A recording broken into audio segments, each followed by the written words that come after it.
వాయుగుండం తీరం దాటినప్పటికీ పూర్తిగా అయితే వర్షాలు ఇంకా పడుతూనే ఉన్నాయి. మరో 2 రోజుల పాటు ఇదే పరిస్థితి ఉంటుందని ఇప్పటికే విశాఖ వాతావరణ శాఖ అధికారులు కూడా చెప్తున్నారు. ప్రస్తుతం మనతో విశాఖ వాతావరణ శాఖ అధికారి శ్రీనివాస్ గారు ఉన్నారు. సార్ చెప్పండి, ఏ విధంగా చూడొచ్చు ఈ వాయుగుండం ఇంకా వాయుగుండంగానే కొనసాగుతుంది అంటున్నారు. ఎప్పటి వరకు ఉంటుంది ఈ ప్రభావం?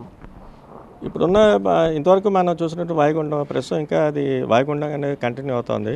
అది ప్రస్తుతం ఇప్పుడు విదర్భ, ఈస్ట్ విదర్భ కానీ లేకపోతే తెలంగాణకి దగ్గరలో కానీ ఉన్నటువంటి రామగుండంకి అయితే నార్త్ ఈస్ట్ డైరెక్షన్లో అయితే 130 కిలోమీటర్స్ దూరంలో ఉంది. అలాగే నెక్స్ట్ మహారాష్ట్రలో ఉన్న వార్ధాకి అయితే అరౌండ్ 140-190 కిలోమీటర్స్ దూరంలో కేంద్రీకృతమై ఉంది. ఇప్పుడు ఇది గ్రాడ్యువల్గా ఇది నార్త్ వెస్ట్ డైరెక్షన్లో వెళ్తూ క్రమేపీ బలహీనపడే ఛాన్స్ ఉంది. అలాగే దీని ప్రభావం మన రాష్ట్రం మీద అయితే కొంచెం ఇప్పుడు స్వల్పంగానే ఉండే అవకాశం ఉంది. మన ఉత్తరాంధ్ర వరకు చూసుకుంటే అక్కడక్కడ ఒక మోస్తరు వర్షాలు, అలాగే దక్షిణ కోస్తా వరకు పలు ప్రాంతాల్లో మోస్తరు వర్షాలు వచ్చే ఛాన్సెస్ అయితే ఉన్నాయి. భారీ వర్ష సూచన అయితే ప్రస్తుతానికి అయితే మనం ఇవ్వట్లేదు.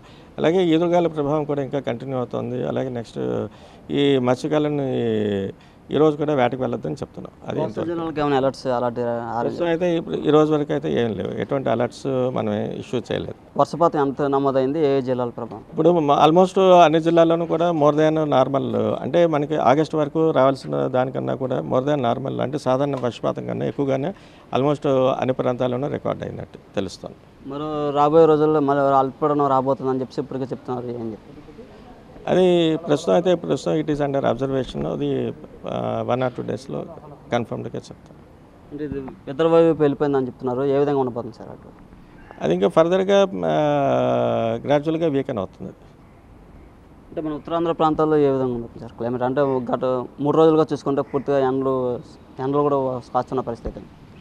అయితే దాని ప్రభావం చాలా తక్కువగా ఉంటుంది. అంచేత వర్షాలు కూడా కొంచెం తగ్గుముఖం పడతాయి. కొంచెం టెంపరేచర్స్ మళ్ళీ మామూలుగా నార్మల్ కండిషన్స్ మళ్ళీ కంటిన్యూ వస్తాయి, నార్మల్ స్థితికి వస్తుంది. మళ్ళీ విశాఖ వాతావరణ శాఖ అధికారులు అయితే చెప్తున్నారు పూర్తిగా అయితే మళ్ళీ నార్మల్ టెంపరేచర్కి వస్తాయని. అయితే రానున్న 3 రోజుల పాటు పూర్తిగా ఈ వర్ష ప్రభావం తగ్గుతుంది. అలాగే ఇప్పుడున్న అల్పపీడనం ఇంకా వాయుగుండంగానే ఉందని, దాని ప్రభావం వల్ల రాయలసీమ అటువైపు అక్కడక్కడ మోస్తరు వర్షాలు పడతాయని విశాఖ వాతావరణ శాఖ అధికారులు అయితే చెప్తారు. కెమెరా పర్సన్ మురళీతో నాయుడు, బిగ్ టీవీ విశాఖ నుంచి. For more videos like this, subscribe Big TV channel.